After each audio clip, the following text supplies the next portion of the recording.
Hey guys, Ryan Gill here with Hunt Primitive, where we entertain, educate, and inspire. And on this channel we do a lot of primitive build, hunting, or even data projects like this one. So if it's your first time to the channel, do please consider subscribing. Today we're going to be actually talking about the differences between primitive strings and modern strings. Okay, so we got 4 different types of strings to go through. Okay, I'm going to walk you through all this stuff on the board back here. I'm not necessarily going to sit down and make the strings. That's a different video for a different day. In fact, I actually have other videos of me making the primitive strings. So what I'm going to do is I'll drop links down in the description so you can click and go watch how to build those strings. And I know I don't have, I've been asked about this, I don't have a video on how I make my more modern strings for people with the cord twisted serving. So kind of because people keep asking, I will have another video coming out of that here pretty soon. When it is ready, I'll try to remember to go back and add that down to the links in the description as well. Okay, so now what we're going to be talking about today is basically this column stuff right here, okay?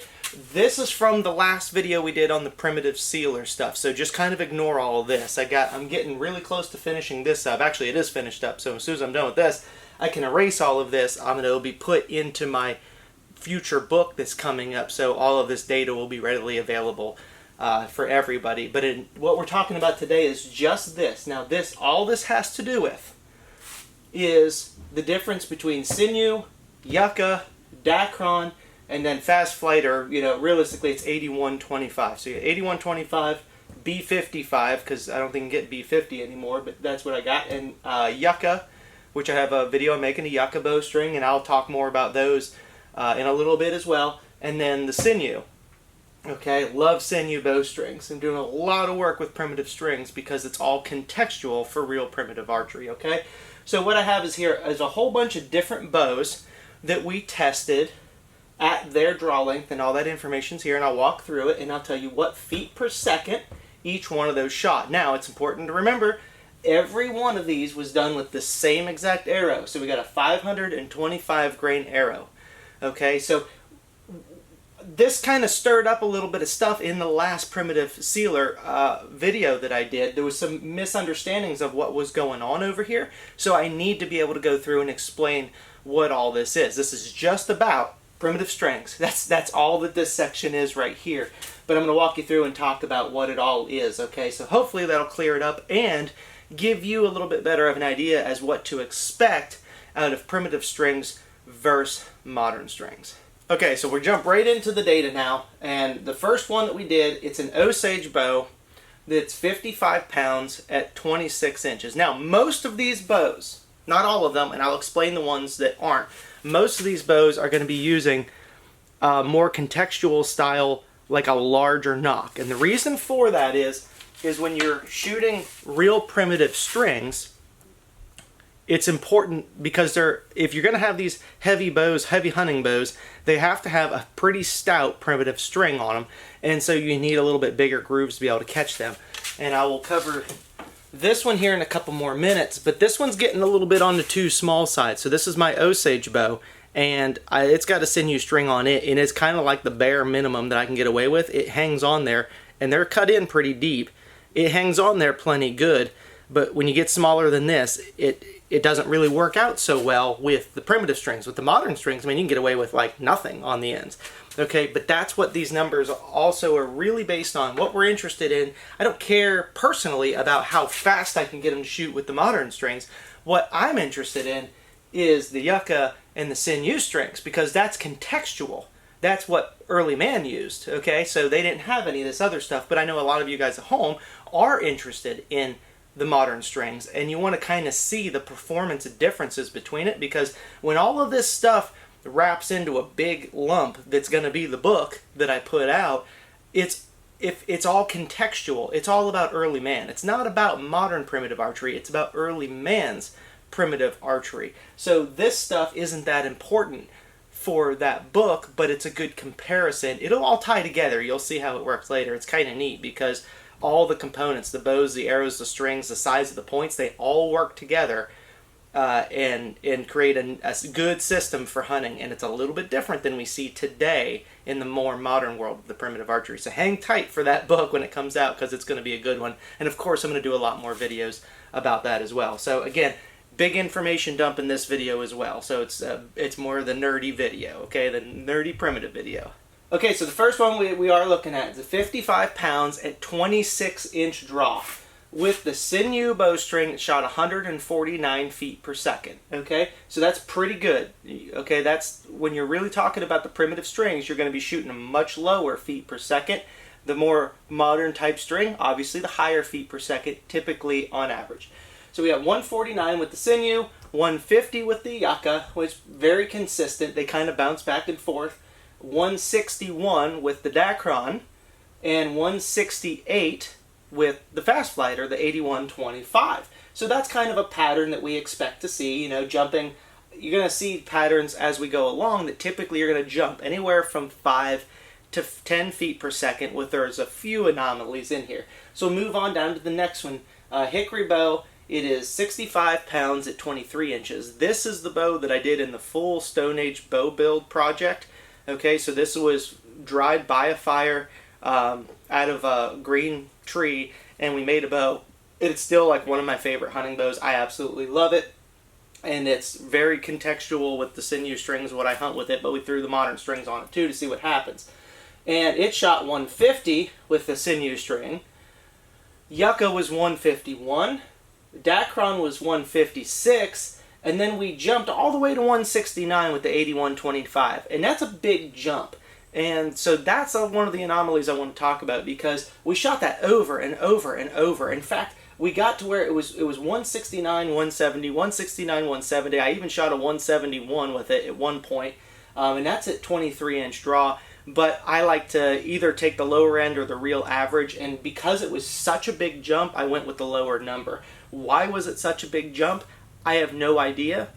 It's just an anomaly. So what's happening is that bow just likes that modern string a little bit more for some odd reason. I have no clue why, but we're going to see another anomaly here below. But overall, that's not probably going to be a typical in the jump. It just happened to be with this bow. I don't shoot this bow with this string on it. I don't give two hoots about it. I shoot it with a sinew string. I'm actually shooting it with the slowest string that we have on it at 150 at 23, because it's contextual. I like a sinew string. That's what I want to shoot. So, like I said, I don't care about that stuff. So take this number with kind of a grain of salt. More so, you know, in this range is what you're looking at. On average, you're not going to jump that many feet per second with the 8125.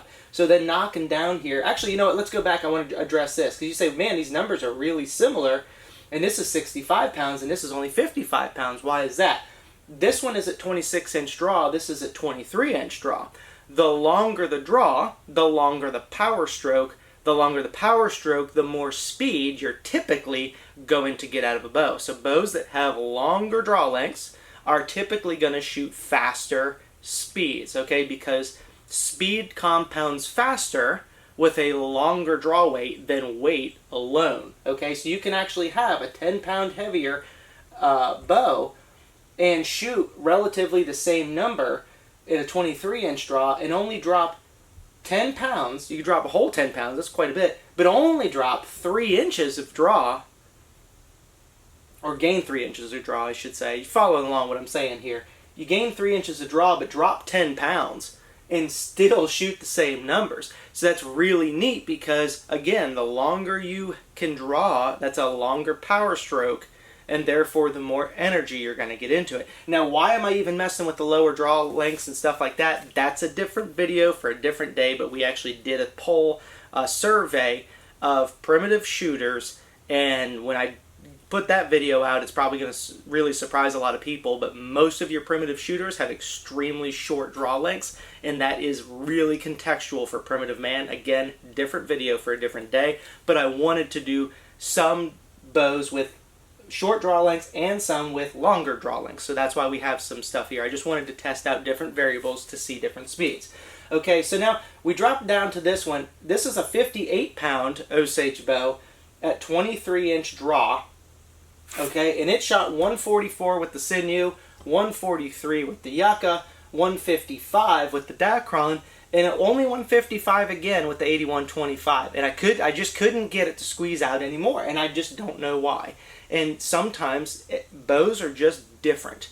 They just like different things. So that's one of those things too. If you kind of are a technical buff, or you want to shoot a bow as fast as you can, try a whole bunch of different strings, because you might just get one that just works really, really well. And in this case, the 8125 just didn't add anything, and we just tried and tried, and it just kept shooting the same dang number. And then went back and shot the dacron string again to think maybe we got a wrong number on it, but it was correct. So it's just another one of those fun anomalies that's hard to explain. Okay, so then we move down. This is a fire-hardened hickory that I built, and it did not have any reflex in it. It was just a straight limb. We fire-hardened that. It's not a huge, solid fire-hardened. It's one of the first ones I did, kind of experimenting. It's still fire-hardened pretty good, and it holds its shape, but not as good as it could be. But it's only 53 pounds at 23 inches, okay? And it shoots 140, 140, 145, and 152. So we see a pretty solid pattern here, but keeping in mind it's a lower weight. But you'll notice here, okay, that even comparable numbers, these aren't that far off. And this one's 53 pounds and 58 inches, but the draw weight, or draw length, I'm sorry, is the same. Okay, so this is one of those things that weight does not compound speed as fast as draw length. Okay, do you understand? Go back and listen to that again if you need to, but it's draw weight doesn't automatically make bows that much faster compared to the benefits of draw length. Okay, so really important stuff. So anyway, like this, these are fine. This is starting to get a little bit on the slow side, but still very doable, not a problem in contextual primitive hunting to kill deer-sized animals with the bow shooting 140 feet per second. So these numbers are all good for hunting Stone Age archery, and that's at 53 pounds at 23 inches. You know, pretty decent overall. All right, so then we got another kind of an anomaly down here, and it might be our last one. I'm not positive, but I think it is. But this is like my favorite Osage hunting bow I showed you before. It's got the thinner tips on it, okay? Now, if I was going to make, this was not originally really a very primitive model with the no arrow shelf and that stuff. This was actually a bow that I had built and had actually a little bit bigger recurves on and tip overlays and a bigger handle, and I liked the bow so much. It was a good performer, and it's got these cool knots, a little bit of crown to it, really good performing bow, but I kind of really wanted a primitive one, and this one was just hanging out on my rack, and I didn't really shoot it that much, so I cut it down and thinned out the tips a little bit more. Not really, this was pretty early on, this is quite a while ago, and didn't really understand that I needed a little bit thicker tips in general. I typically don't make the primitive bows that shoot the sinew strings with the tips this narrow. But that's what we have here, and now this is like probably my favorite hunting bow aside from that Stone Age bow. But I like to bounce around different bows and check it out. So anyway, that's 67 pounds at 23 inches. And it's a good performer. So Yucca and Sinew both shoot 157 feet per second out of a 23-inch draw. Now, it is important to mention, too, while I can draw 23 inches, in my standard shooting style, I'm actually shooting a little bit less. Yet, I'm still shooting realistically more about 22 inches when I'm really shooting natural, but that's a different video for a different day. We'll talk about that in the draw length video when we do that. But so shooting 157, that's cooking along pretty good with primitive strings. That's no problem shooting bison with that. I mean, at all whatsoever. In fact, even right here, that's fine shooting bison. You get into 150s, maybe not your biggest bulls if you hit the rib. My good buddy Lip, Philip Liebel, of course we call him Lip, so you better too. He shot a bison with a bow shooting 150 feet per second with a 540 grain arrow and a small little, about a 35 grain stone point. Got 17 inches of penetration, almost out the other side. Got both lungs, one arrow, one shot, one killed bison. Worked out really, really well. So this right here, this is some bison killing stuff, quite frankly, without a problem. I would even go shoot a big bull with it without really any question. We throw a dacron string on it, shoots 167, so it's really cooking along. And then it jumps up to 176. And remember, it's got the thinner tips. That thinner tips is going to be a little less mass at the tips. Plus, they do have a little bit of reflex in here as well. And this is just a good performing bow. It's a tight ringed Osage. Just a good bow. I like it. I've always liked it. So, but it's heavy. You know, 67 pounds at 23 inches. She scoots along pretty darn quick with this fast flight or 8125 string. Again, I don't care about that. I shoot it with the sinew string, and that's still plenty. And I'm even shooting less feet per second than that because I don't draw the full 23 inches. So then let's knock down to here is another one that I did that was a straight limbed, no reflex, fire hardened hickory bow, and it's only 45 pounds at 28 inches. So it's a little bit lower on the weight that I really recommend, but it stretches all the way out to a 28-inch draw.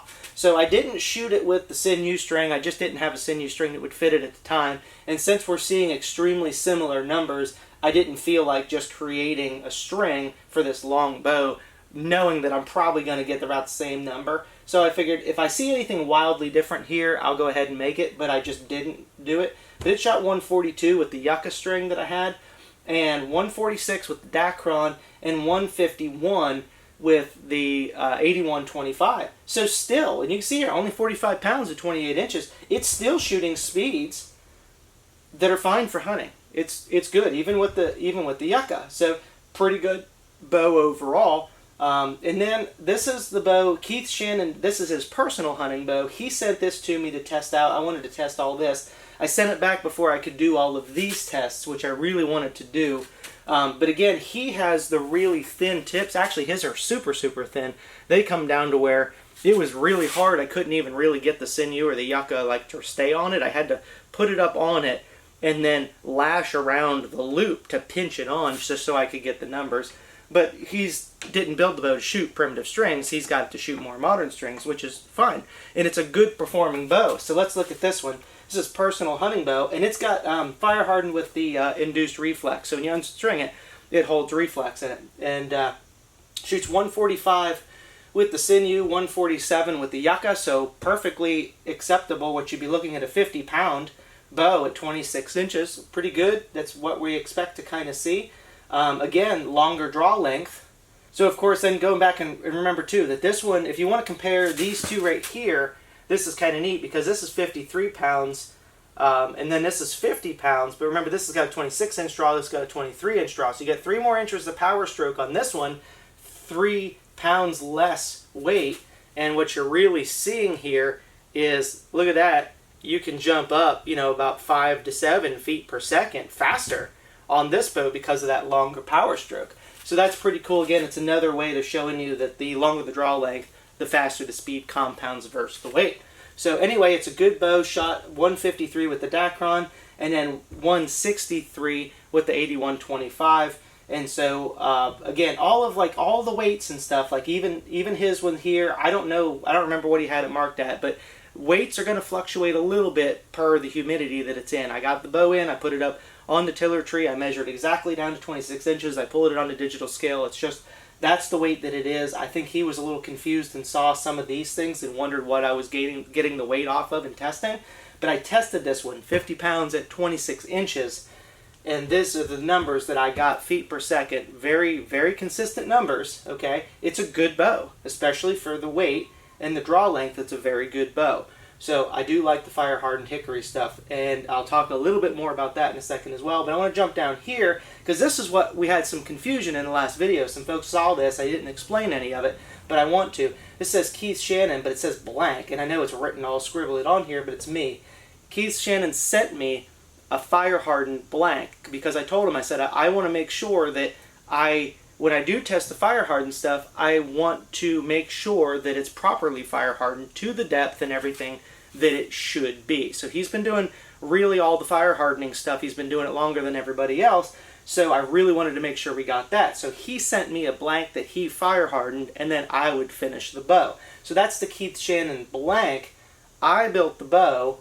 It's actually this bow right here. and it's pretty good. Holds just a tiny bit of reflex. It had reflex induced into it, but it's been through kind of the mill a little bit. I put a lot of testing in on it, but it's a dang good bow too.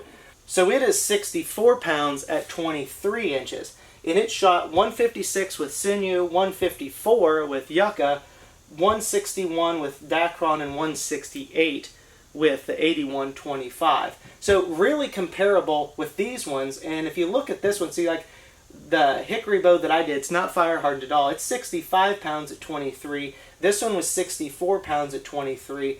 And overall, it shoots a few feet per second until we get to this one anomaly. And if it wasn't for this anomaly, I think it would still be, because what we're like 3 to 4 feet, yeah, per second faster, 3 to 6 feet in this case on the sinew. This is faster because it's fire hardened, and I will explain a little bit more of this in a second. And the dacron, we just had that one anomaly. Otherwise, if it wasn't for that, this would probably be down to more like 165, 166. Okay, so I just wanted to make sense of that. So when we were talking about these bows in the last video, that he and other people saw that, said that's not what he sent you. No, this is the one that I built off the blank he sent me. Okay, so now I do want to touch on this because I have another video coming out after this one. It's probably going to be in about another week or two, and it's going to be one similar to this, where we're not going through a whole lot of the build. We're sharing the data. This is stuff that's, again, it's just to help you learn. It's just data collection is all it is. And it is more or less my take on the fire hardening process. The pros, there are some cons to it, but there are some pros. I really like the process, okay? Some of the data has been a little bit, it's ruffled a little bit of feathers with the sealer stuff and how it takes on humidity and whatnot, but it's just the numbers are the way it is, and I hope that maybe we come up with more ideas in the future on it, but I will give a lot more information in that video. I've got this bow and I think 4 others done, ready to collect data off of, and I need to go back and do some of this stuff with these ones because I need a larger control group, okay? But this is actually, check this one out. This is one that I did. You can see it's holding reflex. I mean, I go out there and shoot it. It's fire hardened. This is one that I did. And actually the next video that I do, and all these bows are all made from the same tree. So that's really cool. I cut a pignut hickory, got several staves off of it, and made all the bows from the same tree. So that way we eliminate that variable. And I even use the same string on some of the bows that are the same size. So it'll be a good video, and we're going to show a lot of stuff. But this is realistically the next hickory bow that I hunt with. It's going to be this one. It's going to be fire hardened. There are some pros to fire hardening. And although I found some discrepancies with the gains in humidity versus the loss of performance that we talked about in the last video. If you haven't seen that video, I'm going to drop the link down in that as well, but it's about a primitive finish on a bow. But overall, that's going to be the one I hunt with. So I'm not like pooing on the fire hardening stuff at all. I know that the last video ruffled some feathers. I want to clear that up. That's not the case. In fact, I like it enough that I will be hunting with one, okay? Because especially at the shorter draw length that I shoot, which is realistically shorter than 23 inches, I need the little bit of performance that we're going to gain out of this. And on average so far, which I haven't done the testing on these, but on average what we're looking at is somewhere between, gains between, let's just call it 2 to 5 or maybe 2 to 6 feet per second differences between fire-hardened hickory and non-fire-hardened hickory. But we're going to break all of that down in the next video. So, hey, thanks for following along. And realistically, I hope that this helps you with your choices and primitive strings. And again, this is all going to play back into contextual archery when we have the book finished and released for everybody.